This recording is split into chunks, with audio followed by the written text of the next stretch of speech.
सारे सर्वे जो हैं मोदी की भक्ति में करे गए हैं। सारा ऐसा स्ट्रेटेजी प्लान करी गई कि आप कोई भी बटन दबाएं वो मोदी के फेवर में जाएगा। और इसी इंडिया टुडे ने कहा था कि मोदी जो है वो मनमोहन सिंह से अच्छा इकोनॉमिक्स थे, उसने भारत की जो इकोनॉमी बहुत ऊपर उठा दी। और आज हम देख रहे हैं कि वाकई भारत की इकोनॉमी कितने ऊपर है, पूरे भारत की ऐसी की तैसी मार दी इस मोदी और कंपनी ने। मीडिया मोदी भक्ति करता है, इसी तरह जितने भी सर्वे हैं सारे मोदी भक्ति वाले हैं और जितने मोदी भक्त होते हैं वही इस सर्वे में हिस्सा लेते हैं। तो जितना मीडिया है ये IT सेल का रखेल है, ये सारा अंबानी का है। और इस वक्त भारत को जो वो मोदी नहीं चला रहा, मोदी जस्ट लाइक अ पपिट। ये भारत जो चला रहा है वो अंबानी, अदानी और दूसरी कंपनियां चला रही। पूरी ये काले वाले अंग्रेज हैं। जिस तरह हम आजाद हुए थे अंग्रेजों से, अंग्रेजों ने भारत की ऐसी की तैसी मार दी थी और पूरा भारत बेच कर गए थे।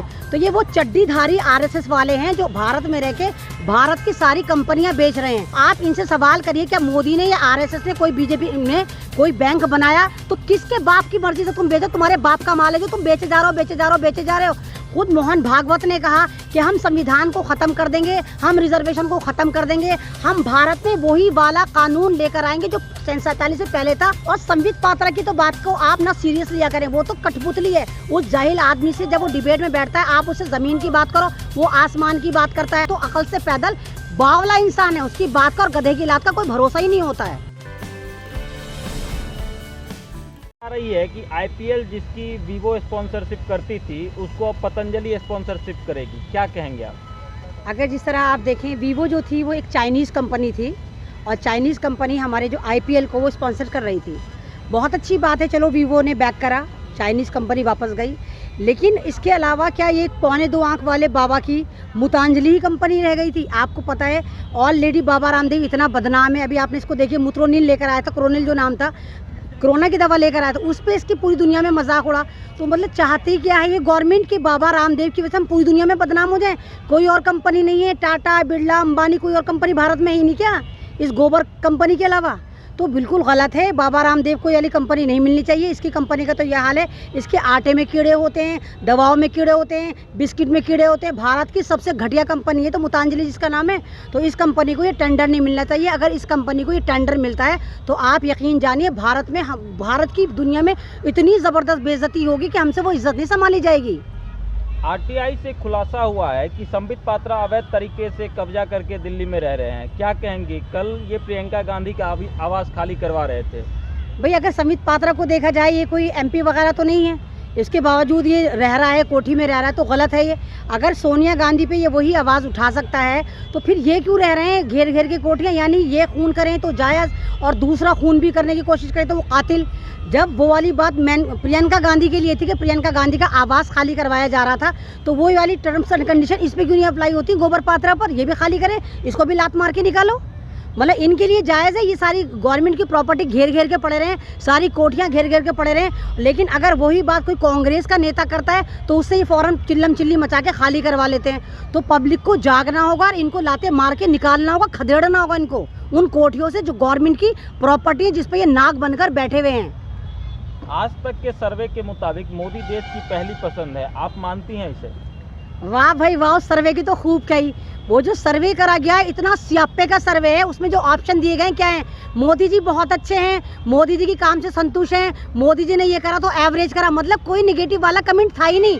तीनों कमेंट जो थे अगर आप तीनों में क्लिक करेंगे तो पक्ष में मोदी जी के ही जाएगा।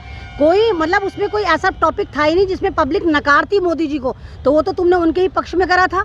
तो ये सारे सर्वे जो हैं मोदी की भक्ति में करे गए हैं। सारा ऐसा स्ट्रेटेजी प्लान करी गई कि आप कोई भी बटन दबाएं वो मोदी के फेवर में जाएगा। जैसे इंडिया टुडे की मैगजीन देखिए, इंडिया टुडे सबसे ज़्यादा इस वक्त मोदी को प्रमोट कर रहा है। उसी की मैगजीन जो है क्या नाम है, मेल टुडे, वो बंद हो गई, 13 साल बाद बंद हो गई।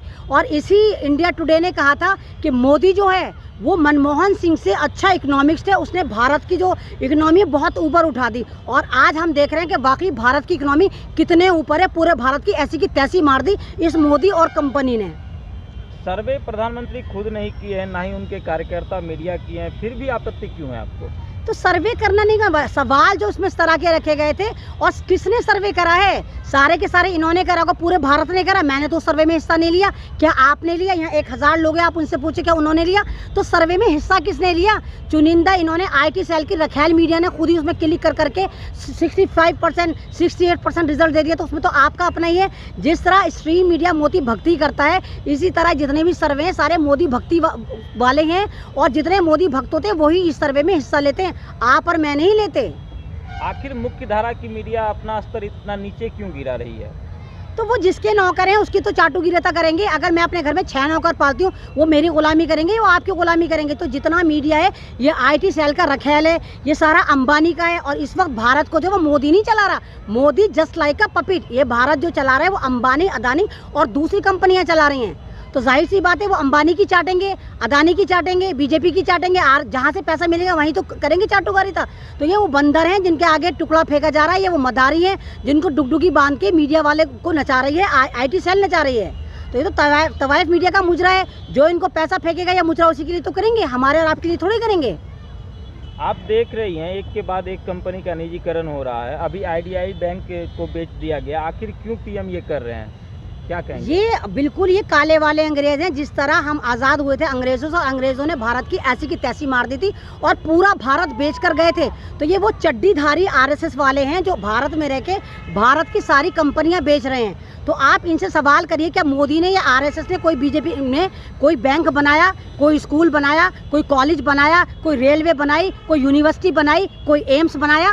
तो किसके बाप की मर्जी से तुम बेचो? तुम्हारे बाप का माल है जो तुम बेचे जा रहे हो, बेचे जा रहे हो, बेचे जा रहे हो। और यही अंबानी, अदानी, मुझे सवाल का जवाब दें, इन्होंने अंबानी, अदानी ने कोई इंस्टीट्यूशन बनाया आज तक? कोई कॉलेज बनाया, कोई मेडिकल कॉलेज बनाया, कोई ऐसा स्कूल बनाया जहाँ गरीब OBC पढ़ते हो, दलित पढ़ते हो? तो फिर कितने बेगैरत है कि आप इनको भेजे जा रहे हैं? तो ये भारत जो है इस वक्त, ये मोदी नहीं चला रहा, मोदी तो पपिट है।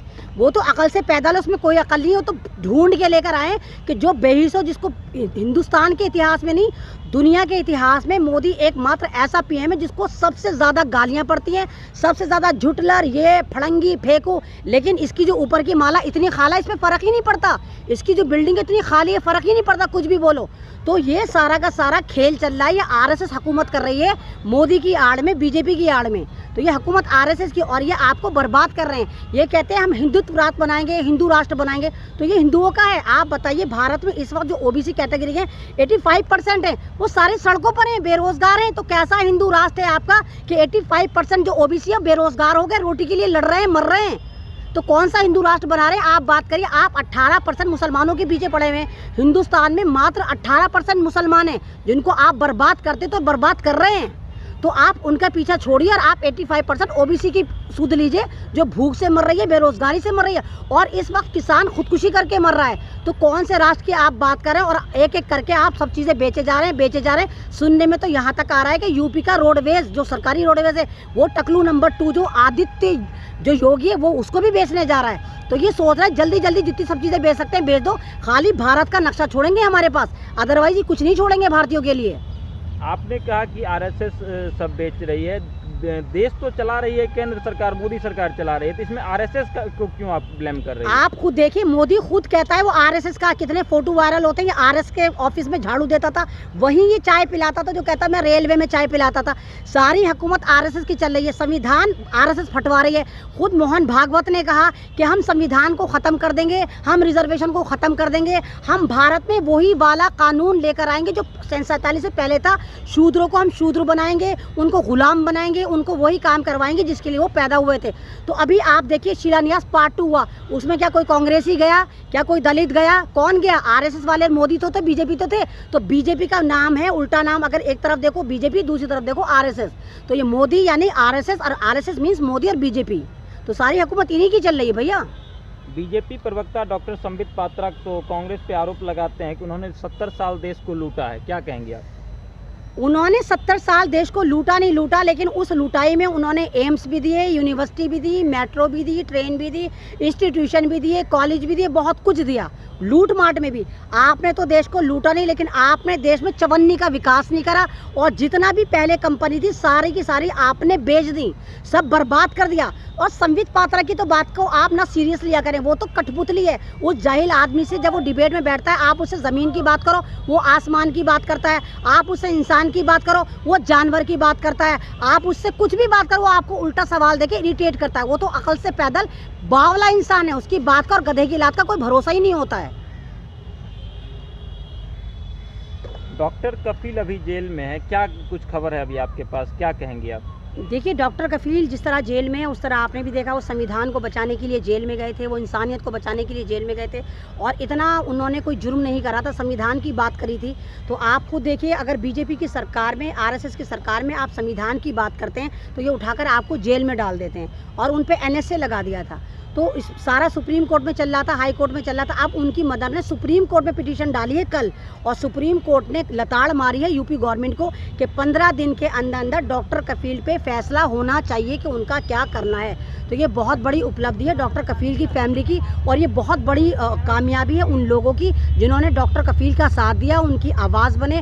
और मैं उन सब का थैंक्सफुल हूँ कि उनको इंटरनेशनल लेवल तक पहुँचाया आपने डॉक्टर कफील को, और जिस तरह आपने डॉक्टर कफील को इंटरनेशनल लेवल तक पहुंचाया, इसी तरह आप IPS संजीव भट्ट को भी पहुंचाइए। वो भी आपके मुंतजिर हैं, आपकी सपोर्ट के मुंतजिर हैं, क्योंकि वो भी एक लॉयल ऑफिसर थे जिन्होंने कहा था कि गोधरा फर्जी हुआ था, नरेंद्र मोदी ने प्री प्लान सारा का सारा गुजरात जलवाया था और मुसलमानों को मरवाया था।